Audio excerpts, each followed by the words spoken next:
dia stay tapi tak boleh nak masuk. Alright.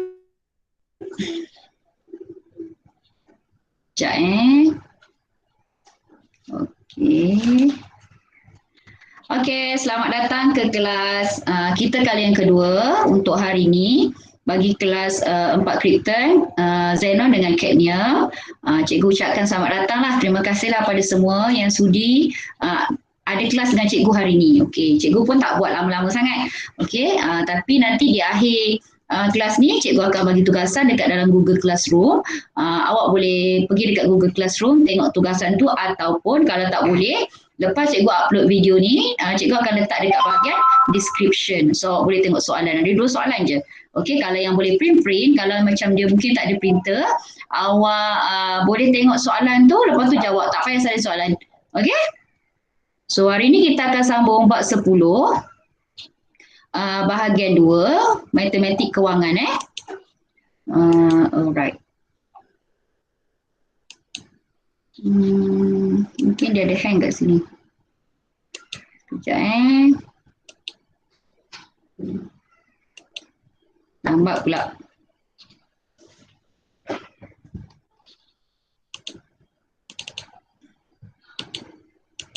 Ada masalah kot tadi.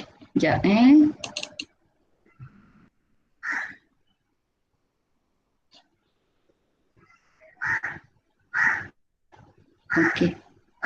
Okey. Dia macam slow lah.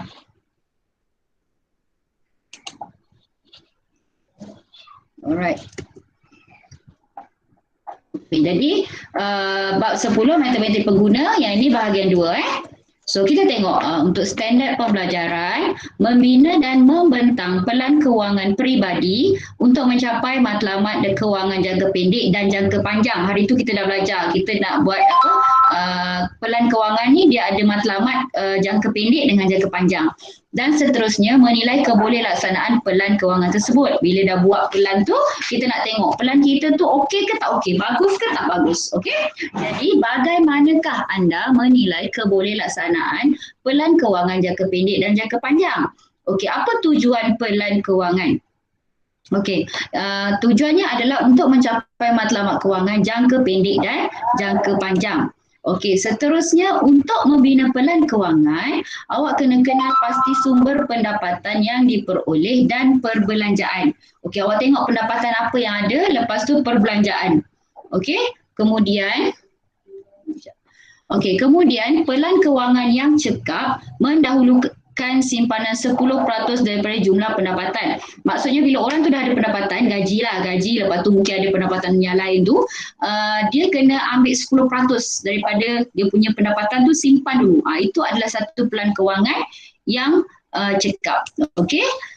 Mengutamakan pembayaran perbelanjaan tetap seperti ansuran bulanan, ansuran bulanan kereta, rumah dan baki kad kredit. Maksudnya yang wajib-wajib tu dia kena bayar. Rumah, kereta, kad kredit, okey. Sekiranya wujud aliran tunai negatif, seseorang harus membetulkan pelan kewangan dengan mengurangkan perbelanjaan tidak tetap. Okey, yang ni awak boleh tengok dekat muka surat 282. Okey, setakat ni okey tak? Boleh dengar? Boleh tengok cikgu punya slide tadi? Tak boleh cikgu. Okey, respon?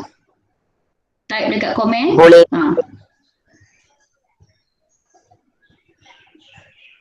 Cikgu tak dengar lah awak cakap. Tak boleh tengok cikgu. Tak boleh? Tadi tak nampak slide. Ini cikgu dah tutup sekarang. Tadi pun tak boleh tengok? Ya. Bukan Syarita. Orang lain? Kan lain punya tempat tak? Cikgu, saya boleh tengok cikgu. Okey, boleh tengok yang cikgu sharing tadi?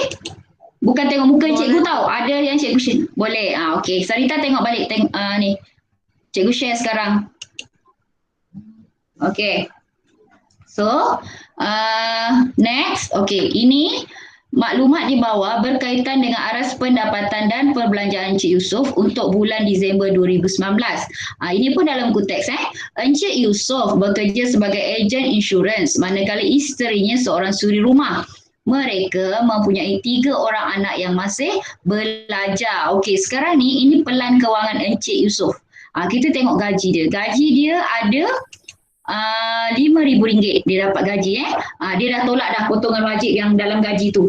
Okey, contoh dia sok-sok ke apa kemudian dia tak ada pendapatan pasif dan jumlah pendapatan bulanan dia RM5,000 je. Dia ada RM5,000 je yang setiap bulan dia dapat.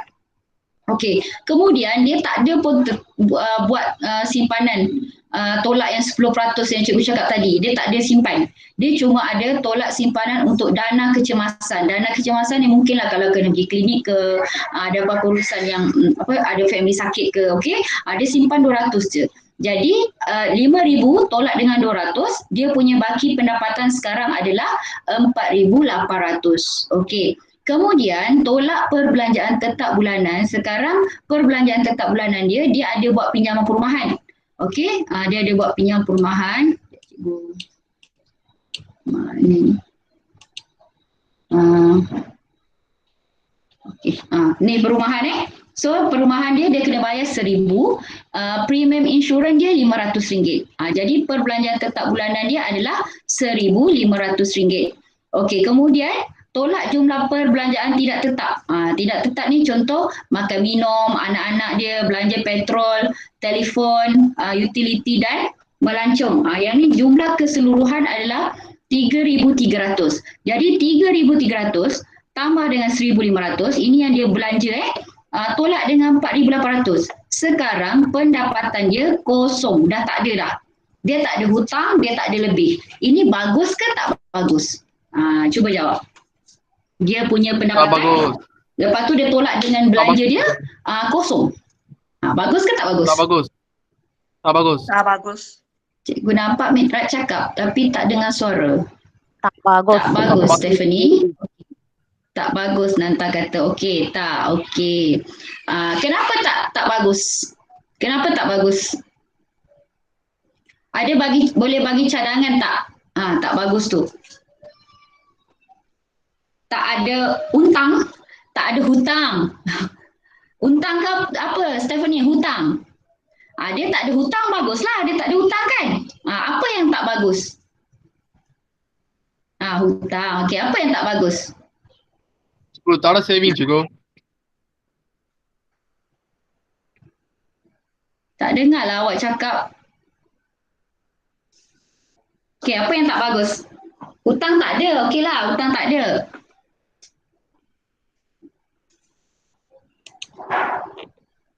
Okey, tengok. Kenapa tak bagus? Okey, kita tengok balik dekat sini Okey, sekarang ni dia tak ada dia sebenarnya okey lah. Dia punya plan kewangan tu okey tapi kurang bagus sebab dia tak ada simpanan apa-apa. Okey, jom kita tengok apa masalah dia sebenarnya. Bila macam ni. Apabila tiba-tiba Encik Yusof ingin membeli komputer yang berjenama FAS bernilai RM6,000 bagi urusan jualan insurans dalam masa setahun. Maksudnya sekarang ni dia tak ada simpanan. Dia cuma ada simpanan untuk RM200 tu kan.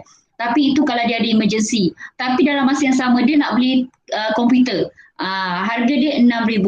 Jadi bolehkah Encik Yusof mencapai matlamatnya? Cuba kita tengok. Baki pendapatan tolak jumlah perbelanjaan dia kosong. Dia tak ada duit sebenarnya. Okey, untuk beli komputer tu. Jadi kita tengok. Berdasarkan pelan kewangan, Encik Yusof tidak mempunyai simpanan untuk mencapai matlamat kewangan jangka pendek. Oleh itu, sukar bagi Encik Yusof mencapai matlamatnya, anda dikehendaki membantu Encik Yusof menyelesaikan masalah kewangan tanpa menggunakan dana kecemasan. Sekarang RM200 tu dia tak kasih guna. Tapi kita kena tolong Encik Yusof buat satu pelan yang baru. Macam mana dia boleh simpan untuk dapatkan RM6,000 dalam masa setahun. Okey, yang pertama. Adakah Encik Yusof menguruskan kewangan dengan cekap? Okey, kita tengok. Cekap ke tak cekap dia? Okay, next. Okey. Beliau tidak menguruskan kewangan dengan cekap kerana wujud perbelanjaan yang boleh dikurangkan seperti perbelanjaan telefon, makan dan minuman serta tidak ada pelaburan untuk masa depan. Okey, sebenarnya ada beberapa perkara yang dia boleh kurangkan. Contohnya tadi telefon, makan minum dan dia Tak ada pelaburan masa depan. Okey, soalan B. Apa soalan B? Berapakah simpanan bulanan yang harus disimpan oleh Encik Yusof bagi mencapai matlamatnya? Okey, sekarang ni dia ada nak guna 6,000 dalam masa setahun. Jadi apa yang perlu dia buat? Jadi macam mana dia nak dapatkan? Okey, jadi untuk setiap bulan dia kena simpan RM500. Macam mana dapat RM500? RM6,000 yang dia nak guna, yang dia perlukan bahagi dengan 12. Jadi setiap bulan dia perlu menyimpan RM500. Okey? Kita tengok soalan C. Bagaimanakah pendapatan tambahan boleh diperolehi bagi menambahkan jumlah pendapatannya? Dia kena buat apa? Okey, sekarang tadi kita tahu dia ejen insurans kan? Jadi untuk menambahkan pendapatan dia kena lebih banyaklah jual produk insurans dan memperkenalkan ejen-ejen baru. Dia kena lebih rajin lah untuk cari dia punya customer. Okey. Dia sebab kalau ejen insurans ni dia ada apa? Kalau dia dapat customer ramai, dia boleh dapat lebih banyak pendapatan lah.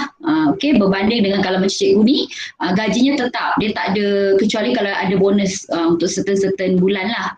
Okey, kita tengok soalan D. Anda dikendaki mewujudkan pelan kewangan baru berdasarkan konsep SMART. Okey, berdasarkan konsep SMART ni, dia suruh awak buat satu pelan baru. Okey, konsep SMART dia apa? S, spesifik. Spesifik dia nak beli apa? Dia nak beli komputer. Okey, kemudian M, measurable, boleh diukur. Bernilai 6,000 memerlukan simpanan bulanan 500 untuk mencapai matlamat. Maksudnya dia kena simpan 500 untuk dapatkan 6,000 pada hujung tahun. Okey, bukan hujung tahun lah, pada 12 bulan yang berikutnya. Okey, attainable, boleh dicapai simpanan bulanan sebanyak 500 daripada jumlah pendapatan 5,000. So daripada 5,000 tu sebenarnya dia boleh capai. Realistik, maksudnya realistik ni 500 tu adalah 10%. Yang tadi dia tak simpan kan? So maksudnya selepas pada ini bulan depan dia kena asingkan 500 ataupun 10% daripada 5,000 tu. Okey, dan time bound dia ada tempoh masa. So tempoh masa setahun, cukup kalau dia simpan RM500 ni dapat RM6,000. Okey, setakat ni boleh? Boleh faham? Type kat komen je. Cikgu macam tak boleh nak dengar awak bercakap. Okey, boleh tak? Okey, thank you Elin. Okey, so lepas ni tugasan kita, dia suruh kita buat satu pelan kewangan untuk Cik Yusof. Kita nak bantu dia. Okey, thank you yang respon. Ada 17 orang sekarang ni, ada yang masih tak boleh masuk ke? Ada tak kawan-kawan yang tak boleh masuk? Macam cikgu ni tak ada pula.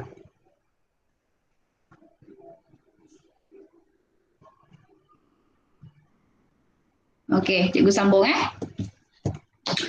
Alright, so sekarang ni ini pelan kewangan yang mungkin kita boleh buat untuk membantu Cik Yusof. Okey, yang pertama tadi kita tolak siap-siap dekat sini 10% ni. Okey, jadi 10% dekat sini dah 500. Okey, jadi pendapatan dia sekarang adalah 4,300. Okey, yang ni tak boleh ubah sebab perbelanjaan tetap bulanan ni dia memang kena bayar. Jadi 1,500 ni tak boleh ubah. Yang mungkin kita boleh ubah adalah dekat sini. Okey, awak tengok yang ni makan minum dia 900. Cikgu nak ambil pen. Tapi kenapa dia dekat bawah ni? Tak jumpa lah. Patutnya kat bawah ni ada. Okey, tak apa. So kita tengok dekat sini. Awak ingat yang kat sini. Ini 900, 600, 300. Okey, kita tengok yang original. 900, 600, 300. 900, 600, 300. Okey ni. 900, 600 dekat sini 420. Belanja petrol untuk next 300 kan. Maksudnya kat sini kita dah boleh saving 120. Okey, kita tengok yang sekarang ni. Ini 480, 500 dengan 400. Okey, kita tengok sekarang. 480, 500, 400. Ni. Dekat sini pun dia dah kurangkan. Tadi 480, 500, 400 kan. Jadi dia dah kurangkan banyak dekat sini. Okey, bil telefon, utility dan melancong. Melancong tadi mungkin dia target dia nak melancong jauh. Tapi jadi kena guna 400. So yang ni dia boleh melancong juga tapi mungkin dia melancong yang dekat-dekat je kawasan rumah dia. Okey. Kawasan negeri dalam negeri kat area rumah dia lah. Okey. Dan yang satu lagi kita tambah dekat sini, pelaburan amanah saham 150. Jadi jumlah pendapatan tidak tetap dia sekarang adalah 2,800. Bermaksud 4,300 tolak 1,500 tolak dengan 2,800. So pendapatan lebihan dia tak ada dan dia tak ada hutang. Tetapi apa yang baiknya, okey, kita tengok kat sini. Simpanan Encik Yusof 500 sebulan boleh membantu Encik Yusof mengumpul sebanyak RM6,000 pada hujung tahun 2020 bagi mencapai matlamat jangka pendek. Maksudnya dekat sini. Dia dah tarik perbelanjaan dekat sini, dia masukkan dekat dalam simpanan tetap bulanan. Okey, so kita tengok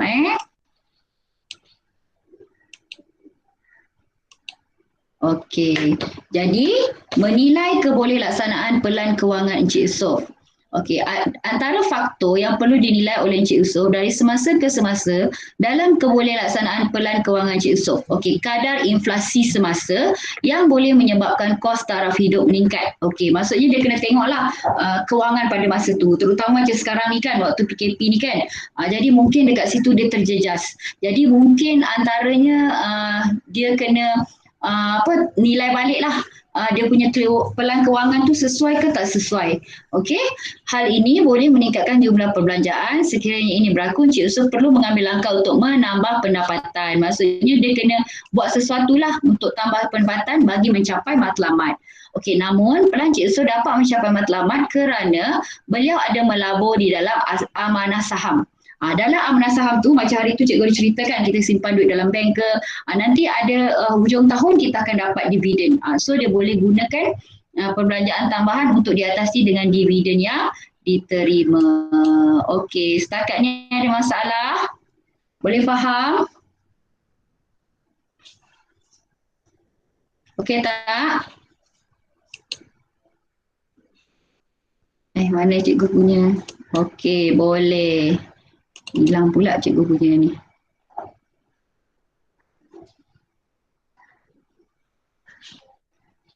Okey, kalau ada masalah bagi tahu.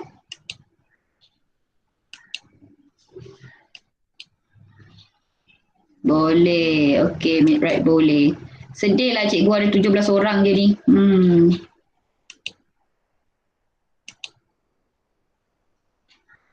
Okey.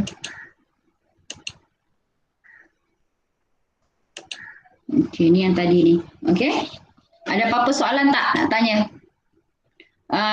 Yang buku scrap cikgu suruh buat dah buat belum? Dah belum? Yang mana belum buat, awak buat ni masa okey, Stephanie dah hantar. Bila cikgu? Okey. Yang apa?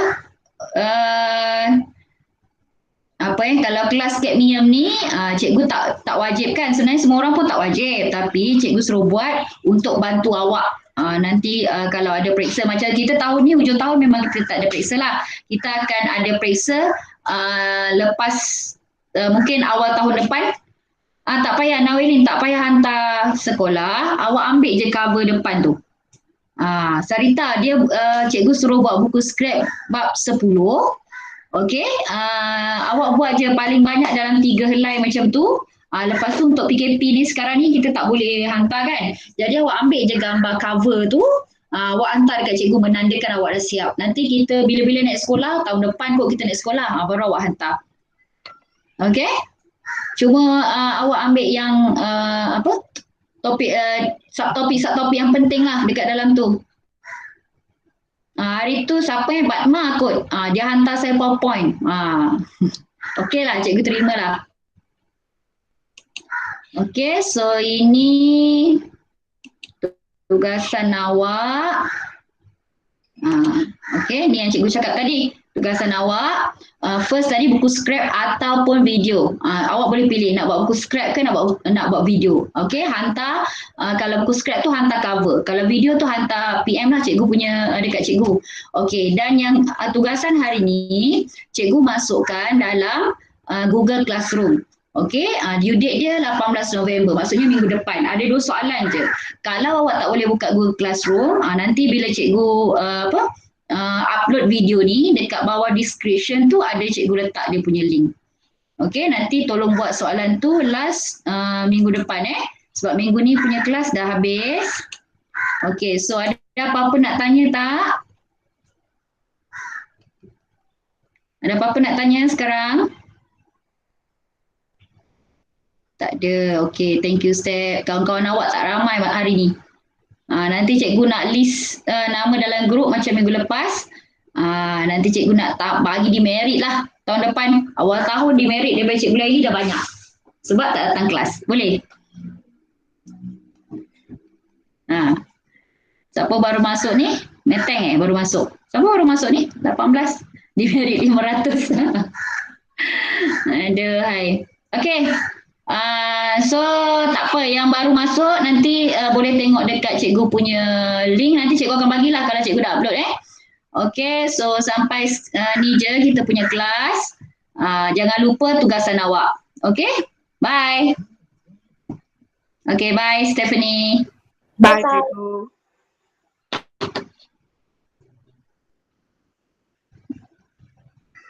Okay, terima kasih. Okay, sama Nanta. Okay, Whiskey ni siapa Terima kasih. Whiskey ni siapa? Yu Ying. Okay, bye. Bye Nanda.